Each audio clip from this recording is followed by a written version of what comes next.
बिस्मिल्लाहिर्रहमानिर्रहीम। मेरे प्यारे दोस्तों अजीज़ों को अस्सलामु अलैकुम। प्यारे दोस्तों, आज का मौजू है बादशाह औरंगज़ेब आलमगीर और एक पंडित की बेटी का वाक़या। प्यारे दोस्तों, वीडियो चालू करने से पहले अगर आप हमारे चैनल पर नए हो तो हमारे इस्लामिक चैनल को सब्सक्राइब करें और वीडियो को आखिरी तक देखें। प्यारे दोस्तों, आइए जानते हैं बादशाह औरंगज़ेब आलमगीर के दौरे हुकूमत में एक ऐसा वाक़या पेश आया कि एक हिंदू लड़की थी जो पंडित की बेटी थी। तो काशी के पंडितों का एक निहायत ही मशहूर घराना था। भारत से दूर दूर से लोग हर वक्त उसके मेहमान खाने में भरे रहते थे। जायदाद भी अच्छी खासी थी। जात बिरादरी के लोग भरोसे की नज़र से उसको देखते थे। लगभग सारे बनारस में लोग पंडित जी को जानते थे। शोहरत की बड़ी वजह ये भी थी कि 1000 तमन्नाओं के बाद उनके यहाँ एक बच्ची पैदा हुई। बच्ची बहुत ही खूबसूरत थी। माँ की ममता, बाप की मोहब्बत कहाँ नहीं होती। लेकिन इस घर का किस्सा बड़ा अजीबो गरीब हो गया था। सुबह उठकर जब तक माँ बाप अपनी बच्ची का मुंह नहीं देख लेते थे, किसी चीज़ को भी देखना हराम समझते थे।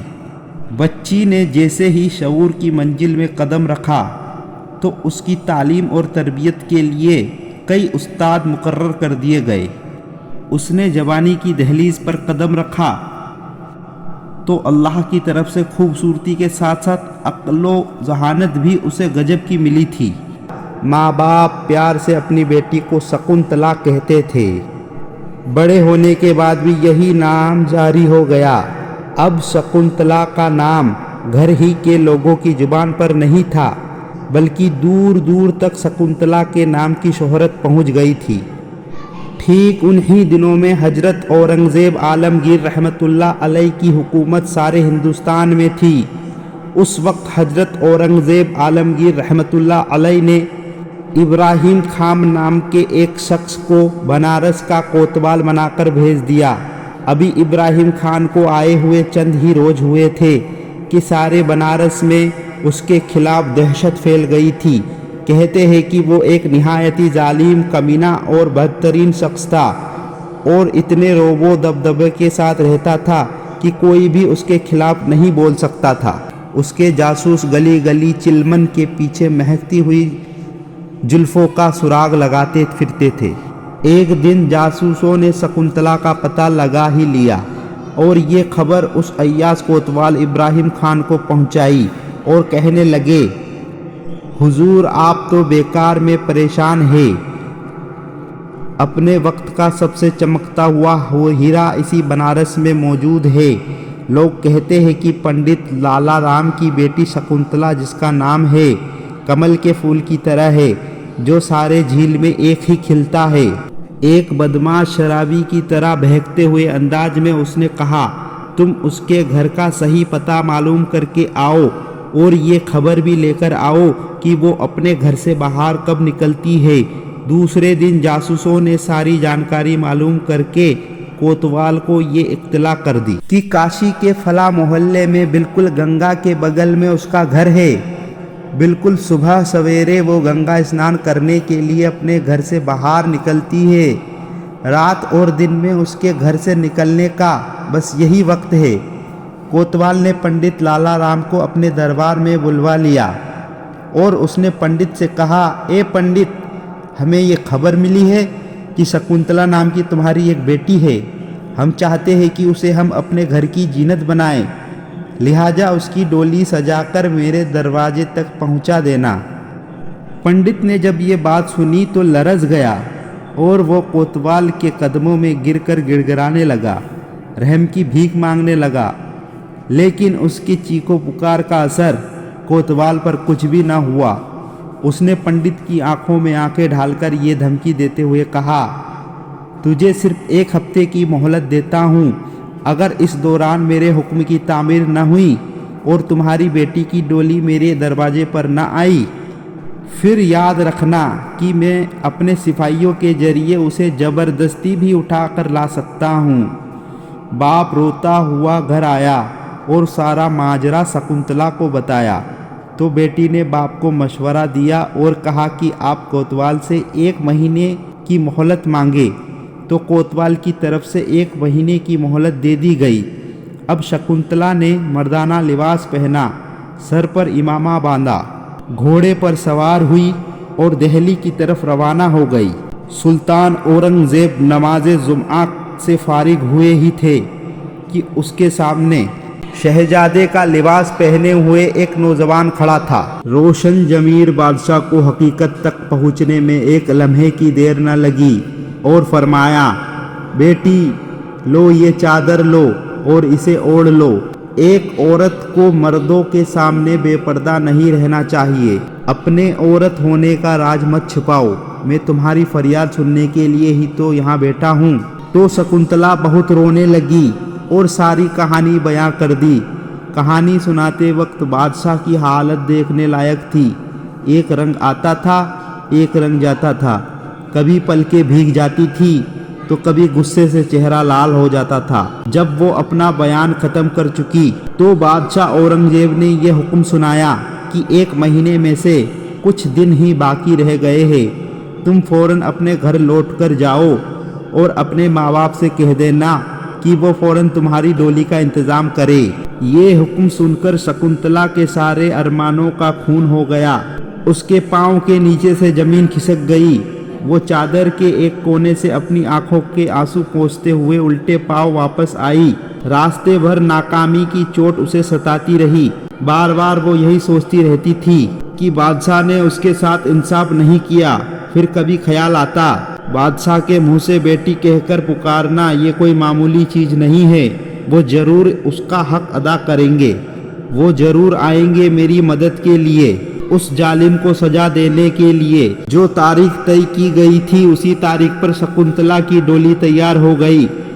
सारे शहर में कोतवाल के जुल्मों की भयानक दहशत तारी हो गई। बूढ़ा कोतवाल खुशी से फूला नहीं समा रहा था। शहर की सबसे खूबसूरत लड़की आज उसके घर की जीनत बनने जा रही थी और वो अपने दिल के अरमान पूरे करने जा रहा था।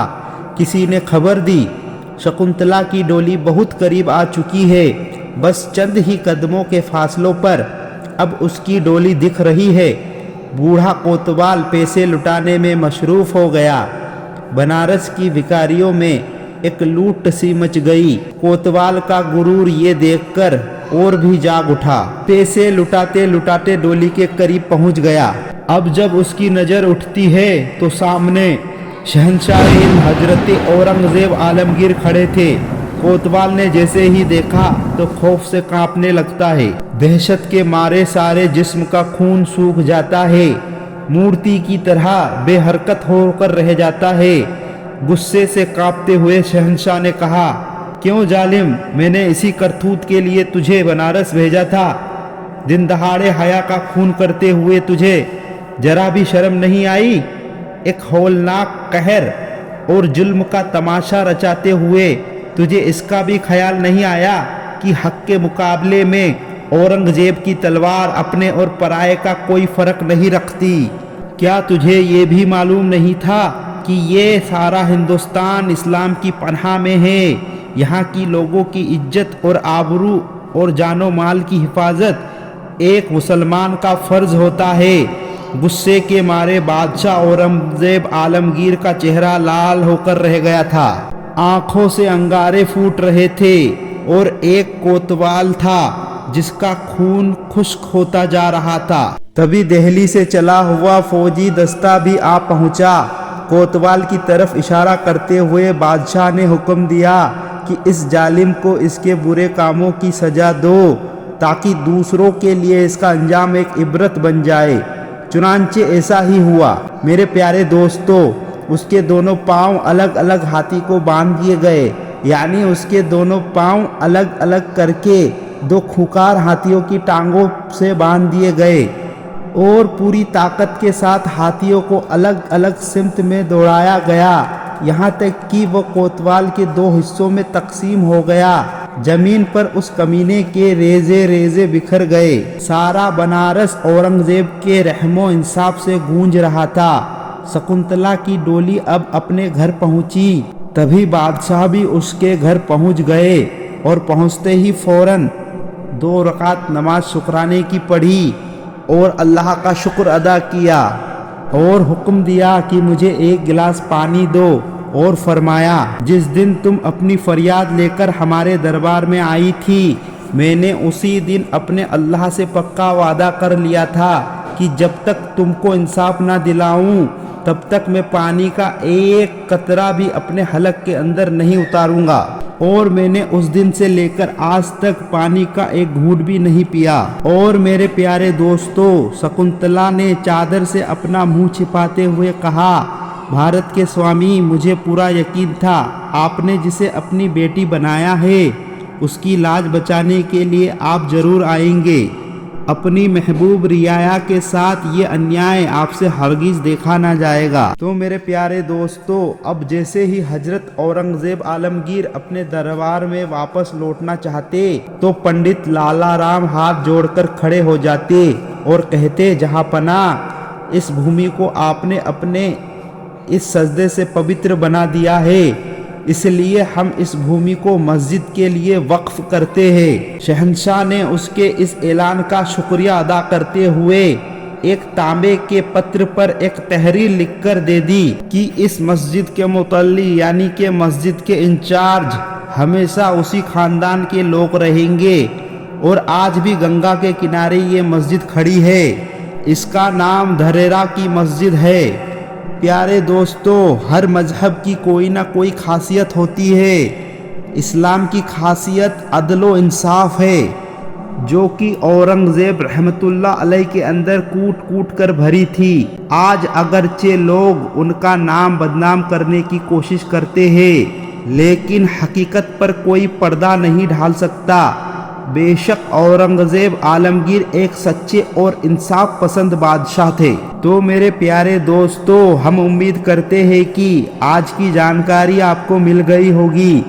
ऐसी ही इस्लामिक जानकारी के लिए हमारे चैनल को सब्सक्राइब करें और साथ में लगे बेल आइकन को भी दबा दें ताकि हमारी नई वीडियो सबसे पहले आप तक पहुँचे। मिलते हैं अगली वीडियो में, तब तक के लिए अस्सलाम वालेकुम।